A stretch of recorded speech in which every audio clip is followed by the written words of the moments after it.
শুনলাম তোমার নাকি বিয়ে ঠিক হয়ে গেছে। হ্যাঁ। বিয়েটা কি তোমার ইচ্ছে হচ্ছে? হ্যাঁ। কিভাবে রাজি হলে এই বিয়েতে? কেন রাজি না হওয়ার কি আছে? ছেলেটা দেখতে খুবই হ্যান্ডসাম, চাকরিটাও খুব ভালো করে, আর কোনো কিছুরই অভাব নেই। এত সুন্দর ছেলেকে হাতছাড়া করা যায় বলো রহিম? তাহলে আমার কি হবে? তোমার আবার কি হবে?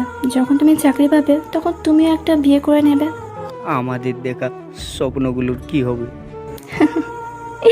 তুমি এখনো মনে রেখেছো? তুমি চাও না আজকাল কেউ কথা রাখে না? সেটাই তো, আজকাল তো ভালোবাসাকে টাকা দিয়ে বিক্রি করা হচ্ছে। টাকা যার বোতার। সরি তোমাদেরকে ডিস্টার্ব করার জন্য। ভালো থাকো তোমরা দুজন। ওই হ্যালো রহিম, বলো। আমাকে আবার অভিশাপ দিও না প্লিজ। অভিশাপ? অভিশাপ কি জন্য দিতে যাব?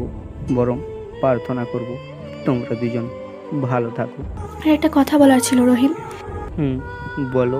আমাকে আর কখনো ফোন করো না, আজকের পর থেকে আমরা অপরিচিত। তুমি না বললো আমি আর যোগাযোগ রাখতাম না? তুমি এরকম আগে জানলে তোমাকে কখনোই ভালোবাসতাম না। বাই, ভালো থেকো। বাবা, হ্যাঁ বল। তোমার কথা মতো আমি আমার ভালোবাসাকে মেরে ফেলেছি বাবা। ও আর কখনো আসবে না আমার কাছে। আমি ওর কাছে বেঈমান হয়েছি বাবা। এবার তুমি খুশি তো? এর মতো মেয়েগুলো বড়ই অসহায়। মা বাবাকে খুশি রাখার জন্য নিজের ভালোবাসাকে ত্যাগ করতে হচ্ছে। পরিবারের সম্মান বাঁচার জন্য নিজেকে অপরাধী বানায়। সব মা বাবার কাছে আমার বিশেষ অনুরোধ, মেয়েকে জোর করে বিয়ে দেওয়ার চেয়ে একবার মেয়ের মতামতটাও জেনে নেওয়া উচিত যে সে এই বিয়েতে খুশি কিনা।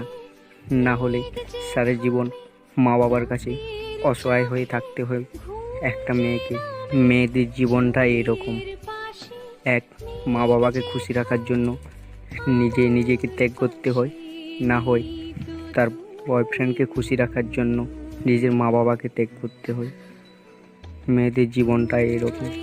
তো ভিডিওটি যদি ভালো লাগে থাকে তাহলে like, comment, share and subscribe করে দেবেন। ধন্যবাদ পুরো ভিডিওটা দেখার জন্য। নেক্সট ভিডিও আবার তাড়াতাড়ি আসবে।